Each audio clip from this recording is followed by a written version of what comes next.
अजित पवार यांच्या निधनानंतर संपूर्ण राज्यावर शोककळा पसरलेली असताना काल अजित पवार यांच्या पत्नी सुनेत्रा पवार यांनी महाराष्ट्राच्या उपमुख्यमंत्रीपदाची शपथ घेतली. राष्ट्रवादीच्या आमदारांनी सुनेत्रा पवार यांची विधिमंडळाच्या गटनेतेपदी निवड केल्यानंतर काल सायंकाळी राष्ट्रवादीचे प्रमुख नेते, आमदार आणि महायुतीच्या नेत्यांच्या उपस्थितीत सुनेत्रा पवार यांचा शपथविधी पार पडला. मात्र आता राष्ट्रवादीचे अध्यक्ष कोण असणार याबाबत चर्चा सुरू झाली आहे. अशातच राष्ट्रवादीचे नेते आणि मंत्री माणिकराव कोकाटे यांनी यावर भाष्य केले आहे. सुनेत्रा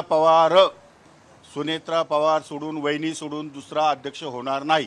तुम्ही सह्या वगैरे केलेल्या आहेत का? सह्या करो किंवा ना करो, आमची युनॅनिमसली सर्व पक्षाच्या लोकांचा निर्णय झालेला आहे की उत्तराधिकारी सुनेत्रा वहिनी असतील, सुनेत्रा पवार असतील आणि त्या राष्ट्रीय अध्यक्ष असतील, त्या उपमुख्यमंत्री असतील, त्या विधिमंडळ पक्षाच्या नेत्या असतील आणि राष्ट्रवादी काँग्रेस पक्षाच्या सर्व सुनेत्रा पवार वहिनीच असतील.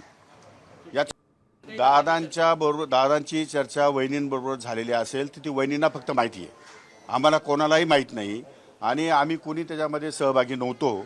त्यामुळे आम्ही त्यावर भाष्य करू इच्छित नाही. परंतु जी काही मर्जरची चर्चा होईल ती वहिनींबरोबरच होईल आणि वहिनीच या ठिकाणी आमच्या पक्षाच्या अध्यक्ष आहेत, आमच्या पक्षाच्या नेत्या आहेत.